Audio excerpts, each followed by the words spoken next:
Hey guys, and welcome back to my little comic corner here. I have been tagged by your good friend and mine, John, Dr. Von Chilla, to show some books that I deem worthy of being slabbed or slab worthy. Now I know there are a few worlds of thought on slab books. I mean, some people love them, some people don't care one way or the other, or they don't like them. I don't know. I'm kind of myself. It's not that important to me to have slab books. I've got maybe 4 or 5 slabs in my collection, and I think all of them, except for maybe one, were just upgrades of books I already had, and I wanted to see them, what they look like slabbed, or just, want to have them for display or whatever. As far as I know, unless I missed something, I don't think there was like a limit on the number of books, so I just pulled out a pile. I mean, and the books that I deem slab worthy might not be what somebody else would deem slab worthy. Now, to me, some people talk about books they want to have slabbed or thinks they should have slabbed. It's like a thing with monetary value. I understand that. And to me, I think it's just books that I would like to have slabbed or just like favorites. I've got a stack here, probably half are favorites, and well, they're all favorites, but probably half of them are probably keys. Half of them are fairly high grade, pretty high grade. Some of them aren't. They're just kind of like books that I would like to see in a slab. Now, I know, as far as key books and high grade and all that, naturally they're going to accumulate value, and for that reason alone, probably a lot of these later on I will have slab, just for the simple fact that in a few years I'm probably going to liquidate most, if not all, this monstrosity here to go in my kids' college fund. So, yeah, for that reason, I probably will have some books slabbed a little bit later on. But these are just some favorites. I mean, if I pulled out everything that I would like to see slabbed, I mean, we'd be here, there would be a stack like this. So, I just pulled out maybe a stack like this. So, I'll just go through these, no particular. Like I say, some of them are keys, some of them fairly high grade, some of them not. Just books that I would like to see in a slab. Might be worth money someday. Some of them might not. So here we go. I've showed this series before, and it's one of my favorites. You can probably find them in the 50-cent or dollar bins, but to me, this is one of the best things John Byrne ever did. 4-issue OMAC series from 90, 91, I think. It's all black and white art, and I've probably got 3 or 4 sets of this. This probably ain't one of the better copies. It's got a little ding up here, but I'd probably get my highest graded copy and have it slabbed just because of the black cover. So, OMAC. This video couldn't be complete without something to do with Planet of the Apes. So these are probably some of the higher grade copies I had of these. So here we have Adventure on Planet of the Apes #1. And these are just reprints of the black and white stories that ran in the Marvel magazine, and I think it just ran for 11 issues, and I think it reprinted I don't know how many. I think it just reprinted the movie adaptions through Beneath Planet of the Apes. So issue #1, last issue, issue #11. Like I say, some of these might be keys, and these probably aren't, but they're just books that I would like to see slabbed. Here's a Planet of the Apes series that came out in 1990, black and white. I thought it was a real great series. Here's #1 with the Dale Keown cover. And of course, my beloved Beneath the Planet of the Apes adaptation by Gold Key, high grade, complete with 8 protest poster inside. First issue of the Planet of the Apes magazine. Great painted cover. #5. And probably my favorite cover, #7. Probably just because of the Statue of Liberty scene. Okay, and a lot of these books I've shown before, and I've probably gifted some of these books too. My favorite Flash cover of all time, and one of my favorite stories, Flash 235 with a Dick Giordano cover. Superboy 208, giant size, Mike Grell, some great reprints. Probably one of my higher grade copies. Probably got 5 or 6 of this. This is one I don't have 5 or 6 of. I've got a reading copy of this, but this is one that I would definitely love to have slab. It's a high grade copy of Batman 251.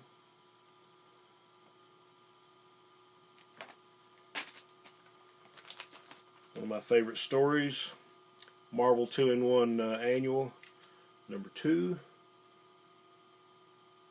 And I'm thinking this probably is probably going up in value now just because of the upcoming Avengers Infinity War movies. So this is a pretty decent copy, probably 8.5. And Avengers number 9. First Wonder Man. Some of my favorite Justice League covers, or stories and or books. Like I say, no big key books. I just love them. Justice League of America 123. The annual JSA team up. Ernie Chan cover. 122. One of the 2 Mike Grell covers that he did for Justice League. Here's the other one, 117.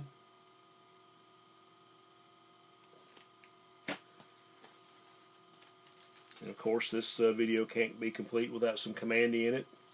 My 3 favorite issues of Commandy. Number 32, the only giant size issue. High grade. High grade copy number 18. I've probably got 7 copies of this, at least. Probably 6 or 7 copies of this. It's probably a fairly high grade. Commandy number 1.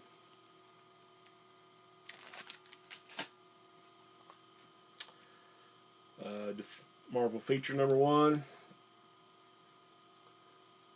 First appearance of the Defenders as a team.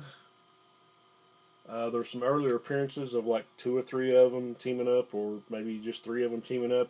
And I want to do a video on the origins of the Defenders soon. And this book will be included on that. Great Neil Adams cover. Of course, this is a pretty iconic cover. Silver Surfer number 4. Be a nice one to get slabbed. I bought this from Metropolis Collectibles, I guess a Comic Connect, and this was already graded, but it's a nice cover. And according to them, it's 9.2. It's Superman 308. The great Neil Adams cover. My favorite Spider-Man cover, number 33. Steve Ditko. Nick Fury, Agent of S.H.I.E.L.D., number 1. I know most of these books you guys have already seen plenty of times. It's one of my favorites. First appearance of Captain Marvel, Marvel Superheroes number 12. I just thought this was a really cool book. Great Gene Colan cover. Speaking of great Gene Colan covers, Iron Man and Submariner, number 1. Pretty nice grade. Incredible Hulk 102.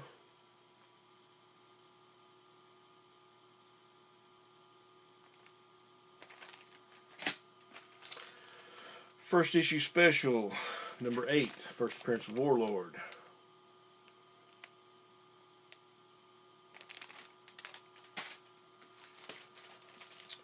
Showcase 73, first Creeper. And this is a pretty decent grade.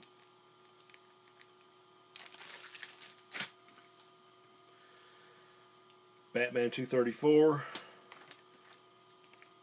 First silver or bronze age appearance of Two-Face, however you want to classify that. More great Neal Adams stuff. One of my favorite comics as a kid, and it still is, just because I like the story. And I think it's one of the first comic appearances by Archie and Edith Bunker. Just check it out. Shazam number 5.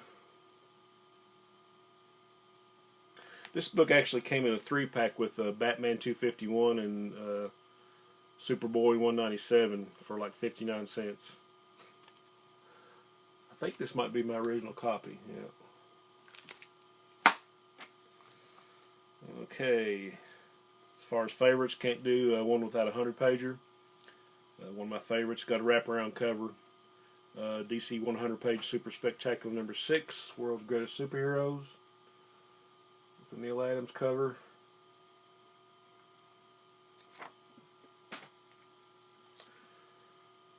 Weird War number 1, Joe Kubert.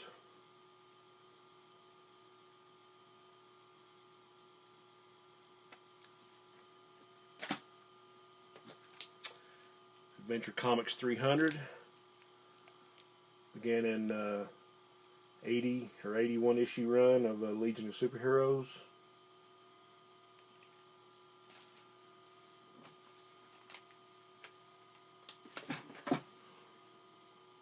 Oh, let's see. I was wondering if I had room to do all this one or not. We have Kona, Monarch of Monster Isle. Great Dale comic, painted covers. I think this is issue 14 or 15. One of my favorites.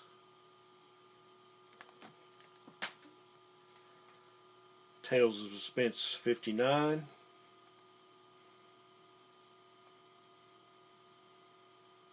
Great Jack Kirby cover.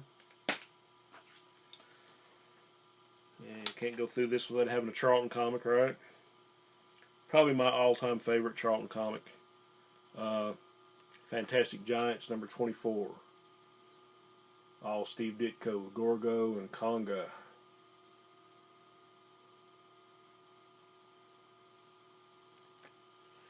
And last but not least, this is the ones I had hanging on the wall.